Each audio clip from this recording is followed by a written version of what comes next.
Hello friends, welcome to one style cooking. நாம் இன்றைக்கி பார்க்க போகிற ரெசிபி என்னென்னு பார்த்தீங்கன்னா ரொம்பவே சூப்பரான டேஸ்டான பிரியாணி தாங்க. அதுவும் வெஜிடேரியனுக்கெலாம் ரொம்பவே பிடிச்ச மஷ்ரூம் பிரியாணி எப்படி ஈஸியாக டேஸ்டியாக செய்யலாங்கிறத பார்க்கலாம். வாங்க வீடியோக்குள்ளே போகலாம். வீடியோக்குள்ளே போகிறதுக்கு முன்னாடி கீழே உள்ள ரெட் கலர் சப்ஸ்கிரைப் பட்டனை கிளிக் பண்ணுங்கள். கூடவே பக்கத்தில் உள்ள பெல் ஐக்கானையும் கிளிக் பண்ணுங்கள். அப்போ தான் நான் போடுற வீடியோ எல்லாமே உடனுக்குடன் உங்களுக்கு தெரிய வரும். வாங்க இப்போ வீடியோக்குள்ளே போகலாம். மஷ்ரூம் பிரியாணி பண்ணுறதுக்கு இப்போ ஒரு குக்கரில் நம்ம ஆயில் சேர்த்துக்கலாம். நான் இன்றைக்கி ஒரு 1/2 கிலோ போல் மஷ்ரூம் பிரியாணி பண்ண போகிறேன். 1/2 கிலோ ரைஸ் வச்சு பண்ண போகிறேன். இதுக்கு வந்து ஒரு 100 ml ஆயில் சேர்த்துக்கோங்க. இது கூடவே ஒரு 2 டீஸ்பூன் போல் நெய் சேர்த்துக்கலாம். நெய் நல்லா உருகுனதும் இதில் ஒரு 3 பிரிஞ்சி இலை சேர்த்துக்கலாம். கூடவே ஒரு 1/2 டீஸ்பூன் போல் பெருஞ்சீரகம் சேர்த்துக்கோங்க. இப்போ இதில் நான் வீட்டிலையே ரெடி பண்ண மசாலா சேர்க்க போகிறேன். இதில் வந்து 2 ஸ்பூன் போல் பட்டை, ஏலக்காய், கிராம்பு இந்த 3ஐயும் ஈக்குவலாக வச்சு பொடி பண்ண பவுட்ரு சேர்த்துருக்கேன். இது சேர்த்த உடனே நம்ம வந்து வெங்காயம் சேர்த்துடலாம். வெங்காயம் வந்து 3 பெரிய வெங்காயம் மெல்லிசாக நீளவாட்டில் கட் பண்ணி சேர்த்துருக்கேன். இதை சேர்த்து நல்லா மிக்ஸ் பண்ணிக்கோங்க. இப்போ இந்த வெங்காயம் நல்லா வதங்கட்டும். கலர் நல்லா சேஞ்ச் ஆகிற வரைக்கும் நல்லா வதக்கிக்கோங்க. பாருங்கள், வெங்காயம் வந்து நம்மளுக்கு நல்லா வதங்கியிருக்கு. இந்த ஸ்டேஜில் நம்ம இப்போ ஒரு 2 ஸ்பூன் போல் இஞ்சி பூண்டு பேஸ்ட் சேர்த்துக்கோங்க.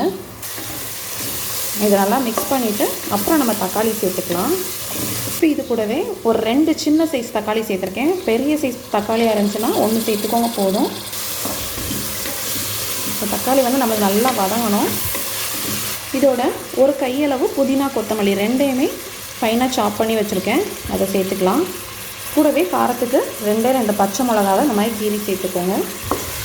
இப்போ எல்லாம் சேர்த்து நல்லா வதக்கிக்கலாம். இப்போ தக்காளி சீக்கிரம் குக் ஆகிறதுக்காக கொஞ்சமாக நம்ம உப்பு சேர்த்துக்கலாம். இப்போ மூடி போட்டு ஒரு 2 நிமிஷம் குக் பண்ணலாம். சும்மா நான் குக்கரை மூடி வச்சுருக்கேன்.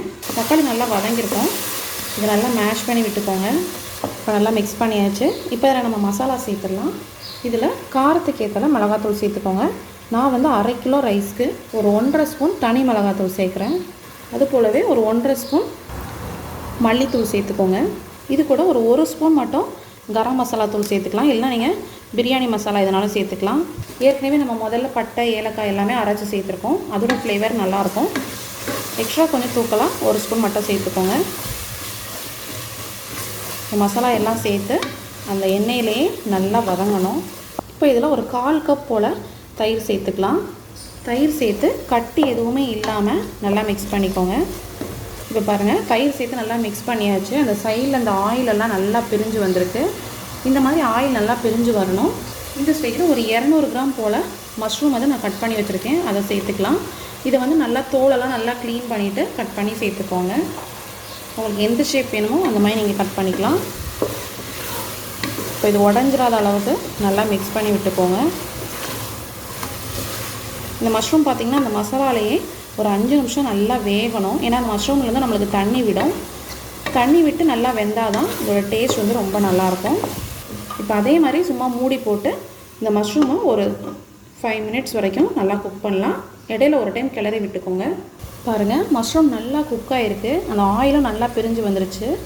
நல்லா வதங்கினா தான் நம்மளுக்கு உப்பு, காரம், அந்த மசாலா எல்லாமே நம்மளுக்கு மஷ்ரூமில் இறங்கும். இப்போ நம்ம பிரியாணிக்கு தேவையான தண்ணி சேர்த்துடலாம்.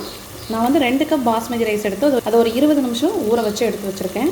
நான் எந்த கப்பால் எடுத்தனோ அதே கப்புக்கு 1 கப் ரைஸ்க்கு 1.5 கப் தண்ணி. நான் 2 கப் ரைஸ்க்கு 3 கப் அளவு தண்ணி சேர்த்துக்கிறேன். நான் ஏற்கனவே அளந்து வச்சதுனால அப்படியே சேர்த்துக்கிறேன். இப்போ நல்லா மிக்ஸ் பண்ணிக்கோங்க. இந்த ஸ்டேஜில் உங்களோட உப்பு, காரம் 2ஐயும் டேஸ்ட் பண்ணி பார்த்துட்டு தேவைப்பட்டால் சேர்த்துக்கோங்க. நம்ம சாப்பிட்ற பதத்தை விட கொஞ்சம் எக்ஸ்ட்ரா தூக்கலாக இருந்துச்சுன்னா நம்மளுக்கு ஃபைனலாக கரெக்டாக இருக்கும். நான் இதில் உப்பு மட்டும் ஆட் பண்ண போகிறேன். மிளகாத்தூள் வந்து குழந்தைங்க எல்லாம் சாப்பிட்றதுனால காரம் வந்து கரெக்டாக இருக்குது. நான் ரொம்ப அதிகமாக ஆட் பண்ணல. நீங்கள் காரசாரமாக சாப்பிட்றோன்னு நினச்சிங்கன்னா ஒரு 1/2 டீஸ்பூன் எக்ஸ்ட்ராவே ஆட் பண்ணிக்கோங்க. இப்போ இது ஒரு 2 நிமிஷம் நல்லா கொதி வரட்டும். பாருங்கள், நல்லா கொதிச்சு காயுது. இந்த ஸ்டேஜில் நம்ம ஊற வச்ச அரிசியை தண்ணியெல்லாம் வடிகட்டிட்டு சேர்த்துக்கலாம். இப்போ சாதம் சேர்த்து நல்லா மிக்ஸ் பண்ணிக்கோங்க. நீங்கள் லெமன் வேணும்னா ஃபைனலாக லெமன் சேர்த்துக்கலாம். நான் வந்து தயிர் அதிகமாக சேர்த்தனால லெமன் எதுவும் சேர்த்துக்கல. இப்போ நம்ம மூடி வச்சு 2 விசில் வரைக்கும் மீடியம் ஃப்ளேம் வச்சு குக் பண்ணுங்கள். பாருங்கள், நம்மளுக்கு இப்போ ஸ்டீம் எல்லாம் அடங்கிடுச்சு. நம்மளோட பிரியாணி சூப்பராக நல்லா உதிரியாக ரெடி ஆகிடுச்சு. ரொம்பவே சூப்பரான டேஸ்டான நம்மளோட மஷ்ரூம் பிரியாணி ரெடி ஆகிடுச்சு. கண்டிப்பாக நீங்களும் இந்த ரெசிபி இந்த மெத்தடில் ட்ரை பண்ணி பாருங்கள். இந்த ரெசிபி பிடிச்சிருந்துச்சுன்னா நம்ம சேனல் லைக் பண்ணுங்கள், ஷேர் பண்ணுங்கள், சப்ஸ்கிரைப் பண்ணுங்கள், மறக்காமல் கமெண்ட் பண்ணுங்கள். தேங்க்யூ.